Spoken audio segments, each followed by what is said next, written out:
Defence retired फौजी भाई को नमस्कार। आज हम लोग 8वें वेतन 8th पे कमीशन 1 जनवरी 2026 से अपने लिए मिलने वाला है। इनका ऊपर आकर कहीं भी न्यूज़ चैनल में देखो 8वें वेतन जो सेंट्रल गवर्नमेंट एम्प्लॉय के लिए जो बेसिक में बढ़ोतरी होने वाला है, जो उनका पेंशन भी बढ़ोतरी होने वाला है। इसी तरह बहुत न्यूज़ आ रहे, जो अपना सरकार का तरफ से कैबिनेट मीटिंग भी चल रहे, जो इसी का ऊपर भी जो 8वें वेतन के ऊपर भी कुछ मीटिंग भी चल रहे।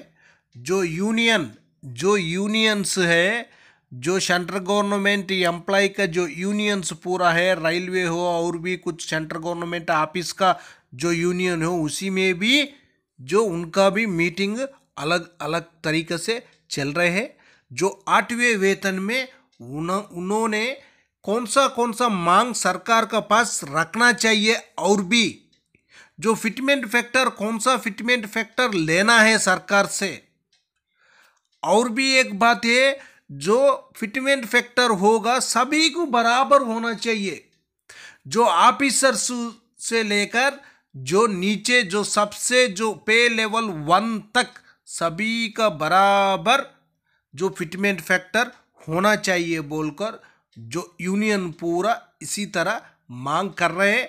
और इसी में आकर टेबल भी है और कैलकुलेशन के साथ पूरा जानकारी आज हम लोग इस वीडियो में ले लेंगे। 8वें वेतन आयोग के गठन कर ये मांग केंद्र सरकार के कर्मचारियों की काफी समय से चल रही थी, और स्टाफ साइड का जेसीएम का सेक्रेटरी होने के नाते इस विषय को मैंने हर स्तर पर उठाने का प्रयास किया। कैबिनेट सेक्रेटरी के स्तर पर, फाइनेंस सेक्रेटरी के स्तर पर, डीओबीटी सेक्रेटरी के स्तर पर, इवन वित्त मंत्री के स्तर पर, और प्रधानमंत्री जी को भी खत लिखने का काम हुआ कि एक निर्णय लेने का काम कर लिया। पूरे तौर पर ये मत है कि मल्टीप्लाइंग फैक्टर जो है वो हमारे लिए बहुत महत्वपूर्ण है। अभी हम लोग अपनी बैठक बुला रहे हैं जिससे स्टाफ साइड की, वहाँ पर सारे लोग मिल करके बात करेंगे। क्योंकि जब हम लोग मेमोरेंडम देते हैं तो जो भी मेमोरेंडम में हम लोग चीज़ों को रखने का काम करते हैं, वो जो है वो उनके पीछे कोई न कोई साइंटिफिक फार्मूला होता है। सैनिक भाइयों, जो रेलवे यूनियन का अध्यक्ष जी का जो भाषण है आप लोग सुन लिया होगा, लेकिन 8वें वेतन में हमारे लिए 2.86 फिटमेंट फैक्टर मिलने से कितना बेनिफिट मिलने वाला है। सबसे पहले 15 साल सर्विस किया हुआ सिपाही साहिबान का कैलकुलेशन टेबल का साथ पूरा जानकारी ले लेंगे। 15 साल सर्विस किया हुआ सिपाही साहिबान है, उनका बेसिक आकर 20,325 रुपीज़ बेसिक है। उसके लिए 2.86 फिटमेंट फैक्टर से कैलकुलेशन करने से उनका टोटल पेंशन बन जाएगा 58,130 रुपीज़। और 8वें वेतन में आकर कितना परसेंट कितना बेसिक में बढ़ोतरी हुआ बोलने से कैलकुलेशन भी है, पूरा एक बार देख लेना। इसी में आकर उसी टाइम इनका पेंशन बन जाए 32,927 होने से 58,150 से माइनस करने से उनका आकर 25,203 रुपीज़ तक बेसिक में बढ़ोतरी हो सकता है। 8th पे कमीशन में आकर 25,203 रुपीज़। लेकिन इनको एक सिपाही का 15 साल सर्विस करने से जो 8वें वेतन में आकर इनका बेसिक बन जाएगा 58,130 रुपीज़। इनके लिए डीए नहीं होगा, डीए आकर 0 में रहेगा। जो 58,100 इनका बेसिक ही इनको मिलेगा, कुछ एक 6 मंथ का बाद ही इनको बेनिफिट दोबारा डीए मिल सकता है।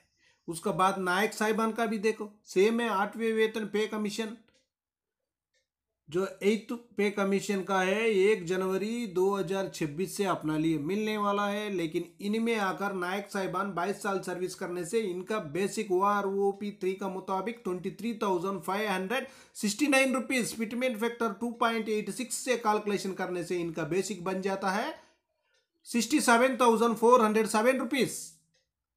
लेकिन इनका टोटल पेंशन जो 1 जनवरी 2026 में होगा 38,182 रुपीज। दोनों में जो बेसिक बना हुआ बेसिक, उसका बाद जो पेंशन, दोनों में से माइनस करने से 8वें वेतन में आकर इनको 29,225 रुपीज तक बेसिक में बढ़ोतरी हो सकता है। लेकिन नायक साहिबान का जो 8वें वेतन में आकर इनका टोटल बेसिक बन जाएगा 67,407 रुपीज तक इनका बेसिक ही रहेगा। इनको भी जो DA 0 में ही रहेगा। यही इनका 6 महीने तक जो पेंशन हो या सैलरी हो वही होएगा।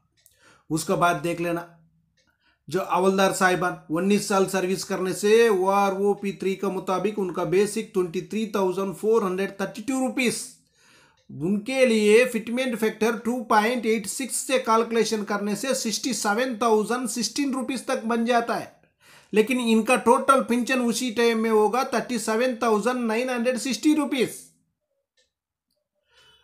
माइनस करने के बाद इनका बेसिक में बढ़ोतरी आकर 29,056 रुपीज तक होगा। लेकिन हवलदार साहिबान 19 साल का आकर 67,016 रुपीज तक इनका 8वें वेतन में बेसिक होगा।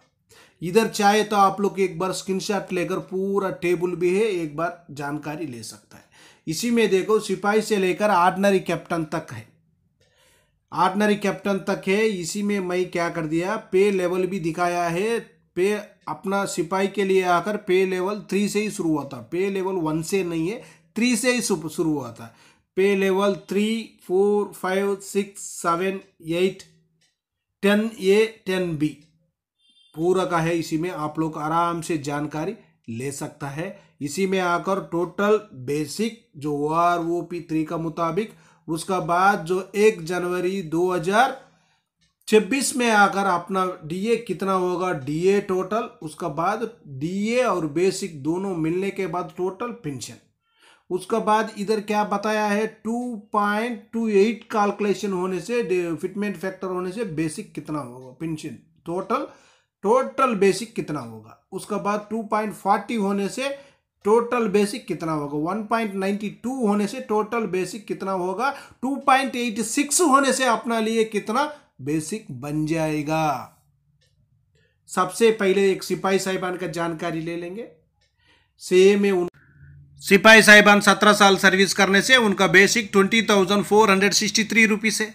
उनका टोटल DA बन जाएगा 1 जनवरी 2026 में आकर 12,687 रुपीज। बेसिक और DA दोनों प्लस करने के बाद टोटल पेंशन बन जाएगा 33,150 रुपीज। उसका बाद 2.28 फिटमेंट फैक्टर मिलने से उनका बेसिक बनेगा 46,655 रुपीज। नेक्स्ट 2.40 मिलने से 49,111 रुपीज। 1.92 फिटमेंट फैक्टर मिलने से 39,289 रुपीज। और जो 2.86 फिटमेंट फैक्टर मिलने से उनके लिए आकर बेसिक बन जाएगा 58,524 रुपीज तक उनका बेसिक बन जाएगा। इसी तरह आप लोग को आराम से जानकारी इसी टेबल में ले सकता है। ऑर्डिनरी कैप्टन का 2 बेसिक है, उसका बाद ऑर्डिनरी लेफ्टिनेंट का भी 2 बेसिक है, सूबेदार मेजर का भी 2 बेसिक है, सूबेदार का भी 2 बेसिक। इसी में 2 बेसिक दिखाया हुआ हूँ, आप लोग को आराम से जानकारी ले सकता है। जो क्या सूबेदार का देखो 2 बेसिक इधर 30,175 एक बेसिक है, 31,500 है। जो 7th CPC में ज़्यादा बेसिक मिल रहा था उनके लिए आकर 31,500 है। उसका बाद जो OROP3 का बेसिक है 30,175 है। इनको अलग अलग कैलकुलेशन है, अलग अलग भी है, आप लोग आराम से जानकारी एक स्क्रीनशॉट लेकर ले सकते हैं। ओके फ्रेंड्स, ये वीडियो आपको पसंद आने से सब्सक्राइब करो, लाइक करो, शेयर करो। आपका सब्सक्राइब लाइक ये हमारे लिए बहुत जरूरी है। हम लोग नेक्स्ट वीडियो में मिलेंगे। जय हिंद, जय भारत, भारत माता की जय जय जय जय।